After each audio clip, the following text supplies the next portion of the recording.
If there's one thing that I think I can say pretty confidently, not everybody, but a lot of people are starting to get Pedro Pascal fatigue.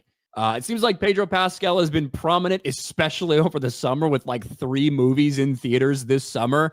And it's Yeah. just something that's been happening over the past couple years. Pedro Pascal's 9 projects that have been released since the beginning of 2024. Fantastic Four, Materialists, Eddington, The Last of Us, The Uninvited, Freaky Tales, The Wild Robot. Now, that one is a voice acting thing. Tough to really count that one. Gladiator 2 and Drive Away Dolls. Now, these came out in 2014, and then these came out in 2024. What decade am I in? These came out in 2024. These came out in 2025. And we obviously know that the next Star Wars movie is also going to feature Pedro Pascal, although we might not have to look at his face very much because it's Mandalorian and Grogu. He was actually supposed to be in another movie that came out yesterday that I'm going to go see right after this stream called Weapons. And honestly, I've really liked a lot of the promotional material for Weapons. The movie looks really good, even if it is probably going to creep the shit out of me. And I've heard some good things about it so far. Pedro Pascal was supposed to be in this movie too. Pedro Pascal threw production of Weapons into turmoil, says director. I had to recast the entire movie. Wow.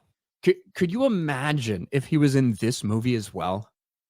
Now, what we're getting in this, instead of Pedro Pascal, is actually Josh Brolin. Josh Brolin ended up taking the role, who I absolutely like Brolin in a lot of shit. And I think that from what I've seen in the trailer, based on what the tone he's setting, I'm probably very happy that it's Josh Brolin instead of Pedro Pascal. I've seen about enough of this motherfucker for a while, haven't you? Yes. Yeah, but we're gonna get a lot more of them coming up. That article said that he threw the cast into turmoil. Like, was he a problem on the set, or do you think it was just like his work schedule? It was the work schedule. Yeah, okay. So that's what I figured. So he was originally supposed to be starring in this movie, and then the strikes happened, which then obviously threw a lot of different productions into work, mixed up a lot of things. People's schedules get all out of whack. My guess is that if Pedro had continued to do this movie, then one of these other movies probably doesn't happen. You know, that's kind of my guess. Maybe that's when the Fantastic Four casting came along, and that was obviously a big thing that he was going to go for.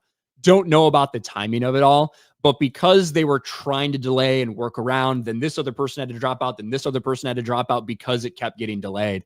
And eventually they had to recast almost the entire fucking movie. But I personally think, from what I've heard about it, and I hope I like the movie as well, it sounds like it was for the better. Because God, if Pedro Pascal was in this movie too, I probably just wouldn't have fucking seen it if I'd seen his stupid fucking face on yet another damn poster.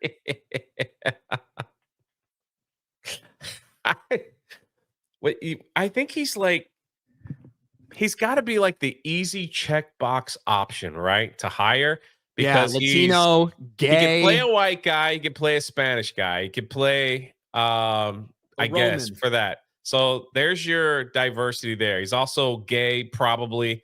So there's the other box there. And it's like, so that's the safe character, you know?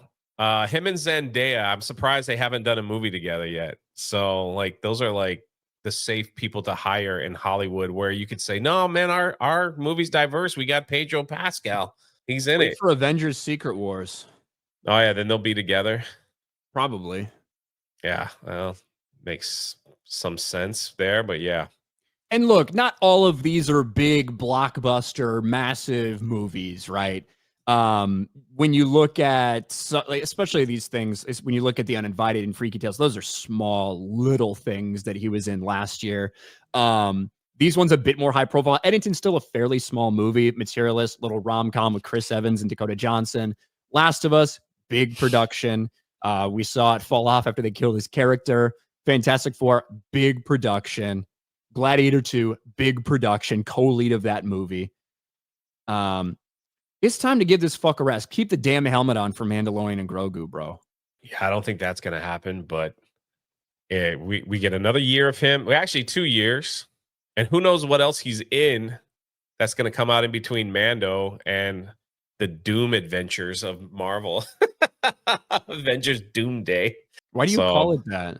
I don't know. I'm like so like unplugged from Marvel after the Fantastic Four.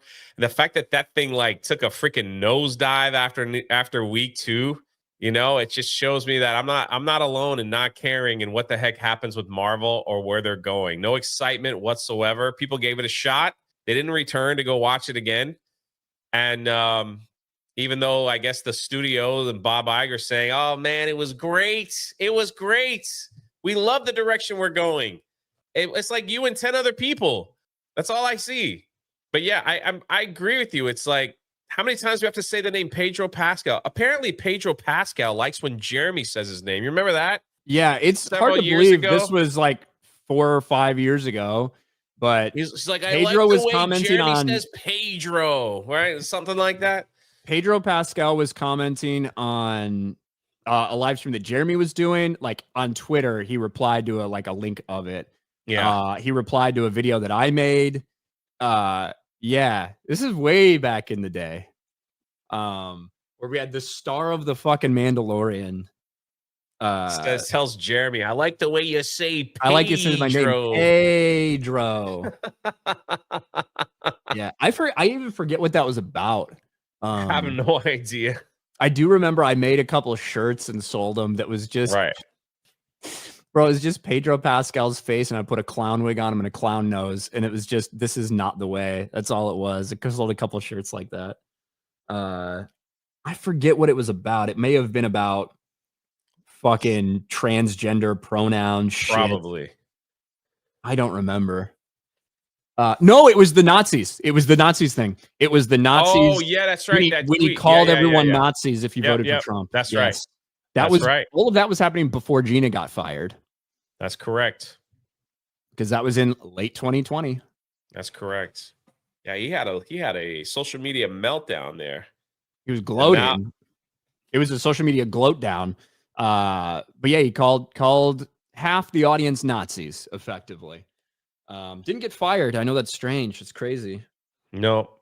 He deleted his Twitter not long after that, though. Yeah. Look what you did, Ryan. You got Pedro Pascal off Twitter. How could you? How dare you? I didn't do it. Elon probably did it. He robbed us. Yeah, we could have got way more content if he'd stayed on there. That's right. He would have turned into Mark Ruffalo, maybe. Who knows?